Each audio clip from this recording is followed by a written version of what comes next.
Pernahkah Anda merasa bahwa layanan digital itu gratis? Tidak perlu membayar untuk media sosial, email, atau mesin pencari. Namun ada satu pertanyaan penting yang perlu diajukan. Kalau tidak membayar dengan uang, lalu kita membayar dengan apa? Jawabannya sederhana. Kita membayar dengan data kita. Literasi teknologi dalam ilmu hukum. Selamat datang di channel Literasi Teknologi dalam Ilmu Hukum.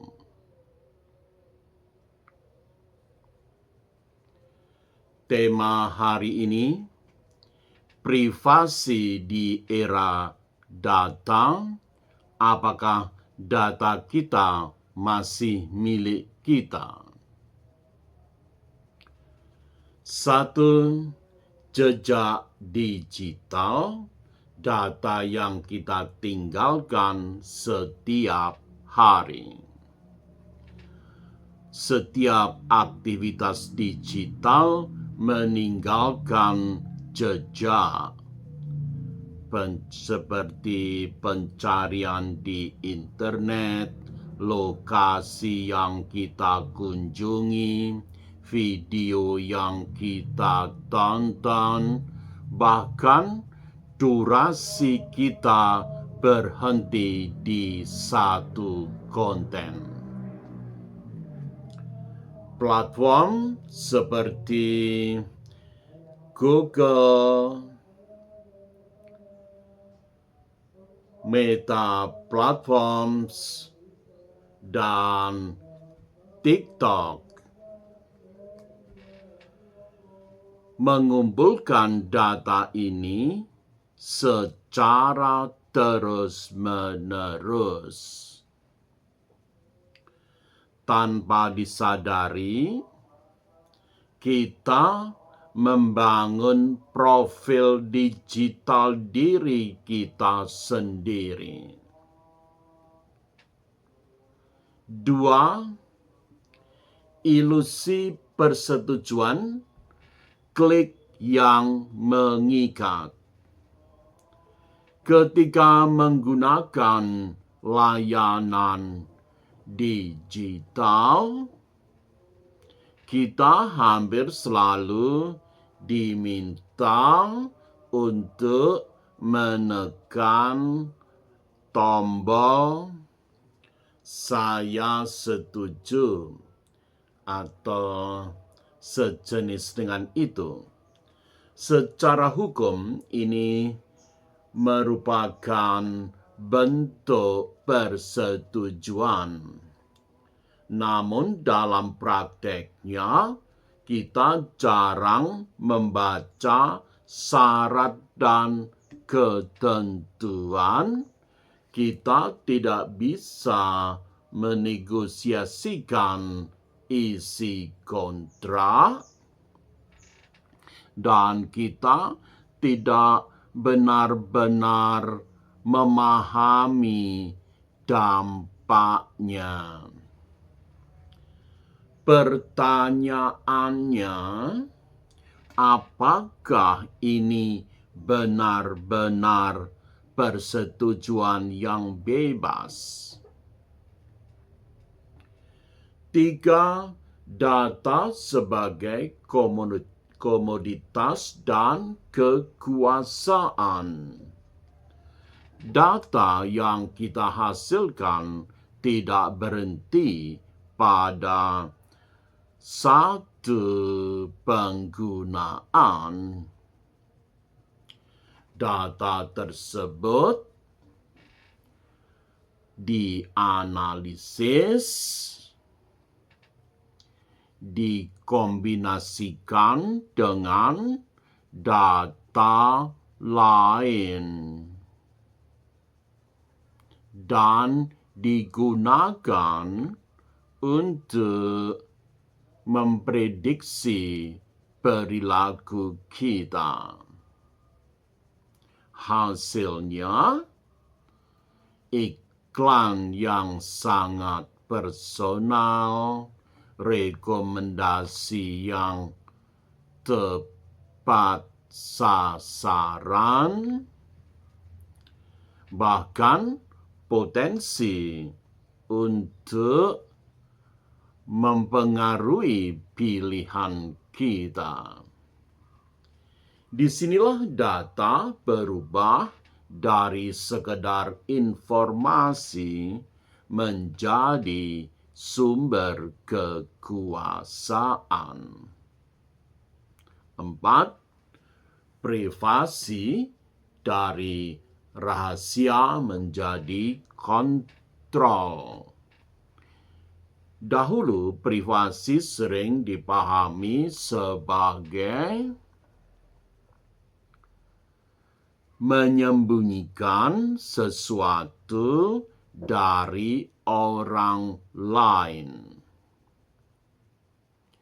Hari ini maknanya berubah. Privasi adalah tentang siapa yang mengontrol informasi tentang diri kita. Bukan lagi sekedar apa yang kita sembunyikan, tetapi siapa yang berhak mengakses dan menggunakan data kita. 5. Respons hukum, suatu upaya melindungi data.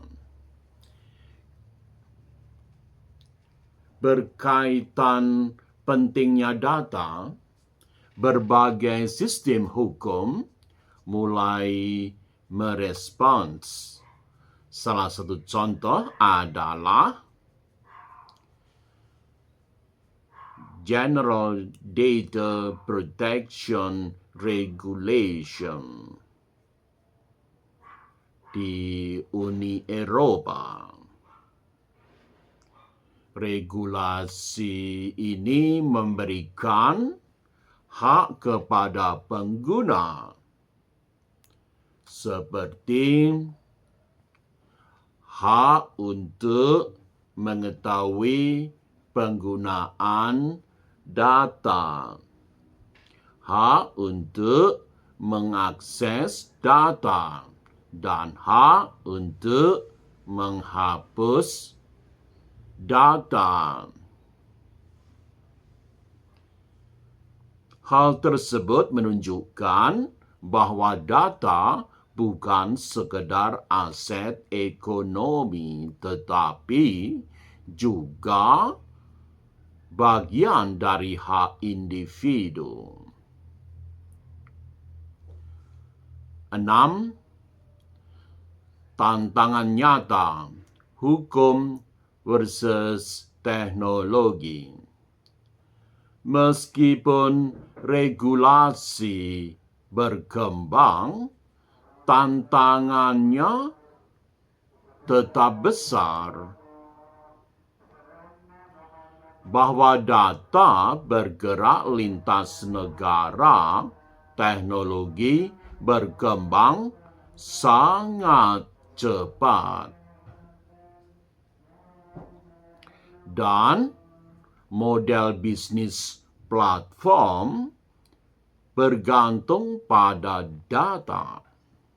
Akibatnya, pelindungan hukum seringkali tertinggal dibandingkan dengan praktek di lapangan. 7. Penutup reflektif. Apakah data kita masih milik kita? Secara hukum jawabannya ya, namun dalam praktek jawabannya tidak sesederhana itu. Setiap hari kita terus berbagi data, seringkali tanpa benar-benar menyadarinya. Literasi teknologi dalam ilmu hukum membantu kita memahami satu hal yang sangat penting, bahwa privasi bukan hanya soal melindungi data, tetapi juga soal mempertahankan kendali atas diri kita sendiri di era digital.